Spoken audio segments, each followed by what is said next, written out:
Bonjour, nous sommes les 6e E du collège Jules Ferry et nous participons au concours 3C7, un concours de croissance cristalline. Alors, notre mission cette année, faire pousser des cristaux et en faire une œuvre d'art. Oui, des cristaux, comme dans les roches. Ou dans le chocolat.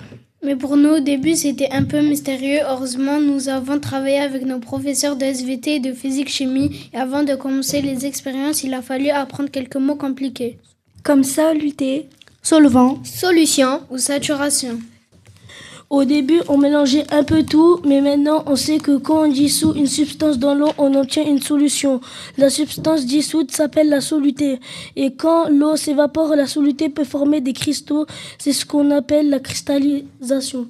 Ensuite, place aux expériences. On a testé plein de techniques différentes. Parfois, les cristaux poussaient très bien, parfois rien du tout. Et parfois, ils faisaient un peu n'importe quoi. Mais c'est ça aussi la marche scientifique, observer, tester, se tromper, recommencer et surtout ne pas abandonner. Pendant le projet, nous avons aussi échangé par mail avec notre parrain scientifique, puis nous avons eu la chance de le rencontrer au collège.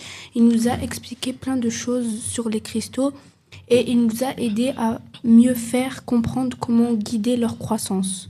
Une fois que nous avions trouvé la bonne technique, nous avons réfléchi au thème de notre œuvre. Cette année, nous voulions mettre à l'œuvre l'honneur des femmes scientifiques et nous avons choisi une scientifique très importante, Rosalind Franklin. Grâce à ces travaux et à ces images scientifiques, les chercheurs ont pu comprendre la forme de l'ADN. L'ADN est la molécule qui contient les informations pour construire tous les êtres vivants et sa forme est très célèbre, la double hélice. Même si on étudiera cela plus en détail plus tard au collège, nous étions très curieux d'en apprendre un peu plus, alors nous avons voulu lui rendre hommage avec notre œuvre grâce aux cristaux que nous avons fait pousser et à tout ce que nous avons appris pendant ce projet. Ce concours nous a permis de faire de la science, des expériences, un peu d'art et surtout de travailler ensemble.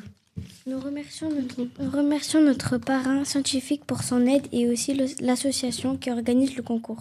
Nous avons vraiment adoré participer au concours 3C7, concours de croissance cristalline. Et maintenant, nous sommes très fiers de vous présenter notre œuvre.